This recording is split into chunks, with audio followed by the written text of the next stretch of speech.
सुप्रभात बच्चों। हम लोग सामान्य हिंदी कक्षा 11 की इस क्लास में आचार्य महावीर प्रसाद द्विवेदी जी की जीवनी पढ़ेंगे। इनका जीवन परिचय और साहित्यिक परिचय आपको लिखना होता है, तो आइए पढ़ते हैं इनका जीवन परिचय। हिंदी के युग निर्माता साहित्यकार आचार्य महावीर प्रसाद द्विवेदी जी का जन्म सन 1864 ईस्वी में रायबरेली जिले के दौलतपुर ग्राम में हुआ था। परिवार की आर्थिक स्थिति ठीक न होने के कारण इनकी शिक्षा सुचारू रूप से नहीं हो सकी। स्वाध्याय से ही इन्होंने संस्कृत, बांग्ला, मराठी, फारसी, गुजराती, अंग्रेजी आदि भाषाओं का ज्ञान प्राप्त किया और तत्कालीन पत्र पत्रिकाओं में अपनी रचनाएं भेजने लगे। प्रारंभ में इन्होंने रेलवे के तार विभाग में नौकरी की, परंतु सन 1903 ईस्वी में नौकरी छोड़कर पूरी तरह साहित्य सेवा में जुट गए। द्विवेदी जी के पूर्व हिंदी के नाम पर लोग अपनी इच्छा से लिख रहे थे। इन लोगों के भाषा प्रयोग पर टीका टिप्पणी करके सही मार्ग निर्देशन करने वाला कोई नहीं था। सरस्वती पत्रिका के संपादन का पदभार संभालने के बाद इन्होंने अद्वितीय प्रतिभा से हिंदी साहित्य को आलोकित किया, उसे निखारा और उसकी अभूतपूर्व वृद्धि की। द्विवेदी जी का सबसे महत्वपूर्ण कार्य था हिंदी भाषा का संस्कार और परिष्कार। इन्होंने भारतीय युग की स्वच्छंदता को नियंत्रित किया। द्विवेदी जी ने हिंदी भाषा को व्याकरण सम्मत बनाने, उसके रूप को निखारने, संवारने, उसके शब्द भंडार को बढ़ाने और उसकी सशक्त सामर्थ्य एवं परिमार्जित करने का कार्य किया। सन 1931 ईस्वी में काशी नागरी प्रचारणी सभा में इन्हें आचार्य की तथा हिंदी साहित्य सम्मेलन में वाचस्पति की उपाधि से विभूषित किया गया। सन 1938 ईस्वी में हिंदी के यशस्वी साहित्यकार आचार्य द्विवेदी परलोकवासी हो गए। इनकी मृत्यु का समाचार फैलते ही संपूर्ण हिंदी जगत में शोक छा गया। द्विवेदी जी ने 50 से अधिक ग्रंथों तथा सैकड़ों निबंधों की रचना की। इनकी प्रमुख कृतियां इस प्रकार हैं। निबंध: द्विवेदी जी के निबंध सरस्वती में तथा अन्य पत्रिकाओं में एवं निबंध संग्रहों के रूप में प्रकाशित हुए। आलोचना, नाट्यशास्त्र, हिंदी नवरत्न, रसज्ञ रंजन, साहित्य सीकर, विचार विमर्श, वाग विलास, साहित्य संदर्भ, कालिदास और उनकी कविता, कालिदास की निरंकुशता। अनुदित का अर्थ होता है बच्चों अनुवाद करना।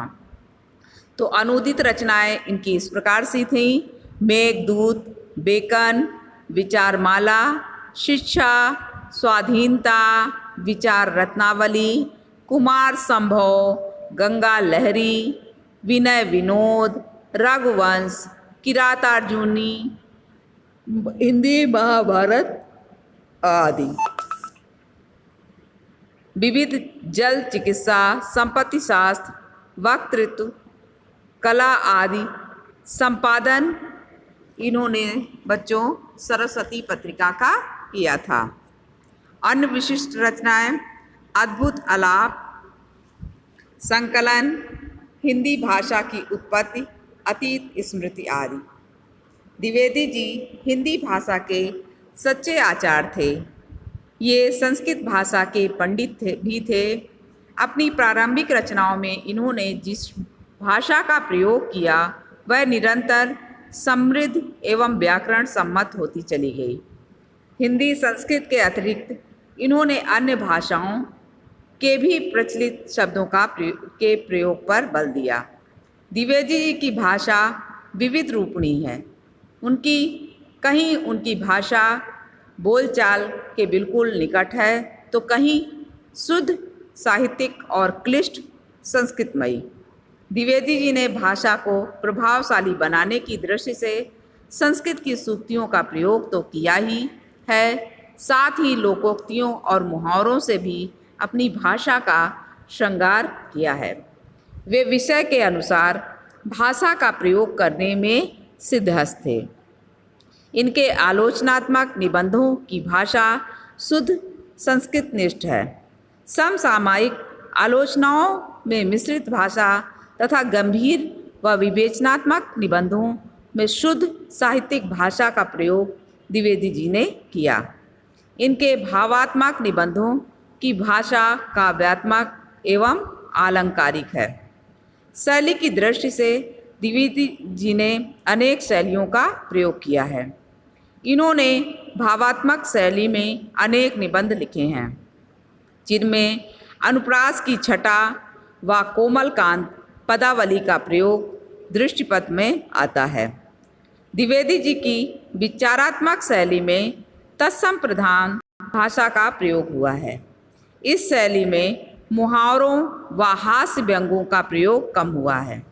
इनके साहित्यिक निबंधों में गवेषणात्मक शैली के भी दर्शन होते हैं। इस शैली के निबंधों में अपेक्षाकृत अधिक गंभीर है और उर्दू के शब्दों का अभाव है। अपने निबंधों के बीच बीच में द्विवेदी जी कहीं कहीं पाठकों से वार्तालाप करते हुए दिखाई पड़ते हैं। ऐसे स्थलों पर संवादात्मक शैली का प्रयोग हुआ है। द्विवेदी जी ने बड़ी संख्या में वर्णनात्मक शैली में निबंध लिखे हैं।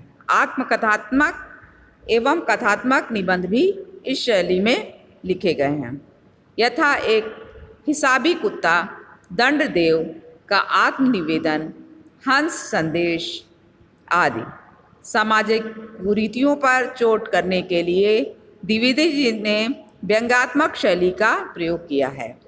आचार्य महावीर प्रसाद द्विवेदी हिंदी साहित्य के युग प्रवर्तक साहित्यकारों में से एक थे। वे समाज और संस्कृत के क्षेत्र में अपने वैचारिक योगदान की दृष्टि से नवचेतना के संवाहक के रूप में अवतरित हुए हैं। उन्होंने शुद्ध साहित्यिक खड़ी बोली का वास्तविक प्रणेता माना जाता है। उनकी विलक्षण प्रतिभा ने सन 1900 से 1922 ईस्वी तक हिंदी साहित्य के व्योम को प्रकाशित रखा, जिसकी ज्योति आज भी हिंदी साहित्य का मार्गदर्शन कर रही है। इसी कारण सन 1900 से 1922 ईस्वी तक के समय को हिंदी साहित्य के इतिहास में द्विवेदी युग के नाम से जाना जाता है। वस्तुतः द्विवेदी जी ने अपने युग की एक देदीप्यमान विभूति थे। बच्चों, इसी के साथ इनकी जीवनी समाप्त होती है। नमस्कार, मिलेंगे आगे के वीडियो में।